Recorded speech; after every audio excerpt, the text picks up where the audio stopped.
તો અનેક મહત્વના સમાચાર મળી રહ્યા છે। નજર કરીએ મહત્વના સમાચાર પર। વાત્રક નદીના ધસમસતા પ્રવાહમાં એક શખ્સ તણાયો છે। મહત્વના સમાચાર। નશામાં ધૂત શખ્સ કોઝવે પરથી પસાર થતા ધસમસતા પ્રવાહમાં તણાયો। તેને પોતાનું બેલેન્સ ગુમાવ્યું અને નદીના પ્રવાહમાં તણાયો હતો। મોડાસા ફાયર અને એનડીઆરએફની ટીમે શખ્સનું રેસ્ક્યુ કરીને તેને બચાવી લીધો છે। વાત્રક નદીના ધસમસતા પ્રવાહમાં એક શખ્સ તણાયો હતો।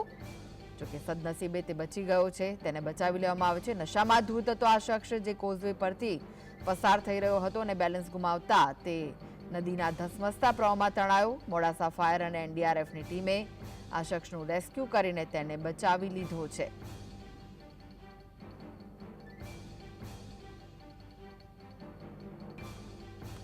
તો ભારે વરસાદના કારણે નદીઓમાં જળસ્તર વધ્યું છે। ત્યારે નશામાં ધૂત શખ્સ કોઝવે પરથી પસાર થઈ રહ્યો હતો ત્યારે ફાયર અને એનડીઆરએફની ટીમે આ શખ્સનું રેસ્ક્યુ કર્યું છે। વધુ વિગતો માટે જોડાઈ ગયા છે સંવાદદાતા રાકેશ। શખ્સ તણાયો હતો વાત્રક નદીના ધસમસતા પ્રવાહમાં, જેને બચાવી લેવાયો છે। શું વિગત?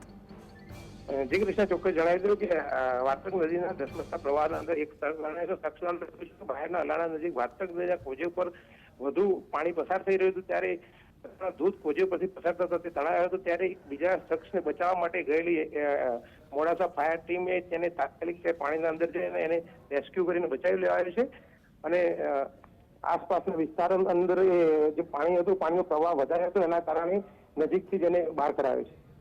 જી આભાર માહિતી આપવા માટે।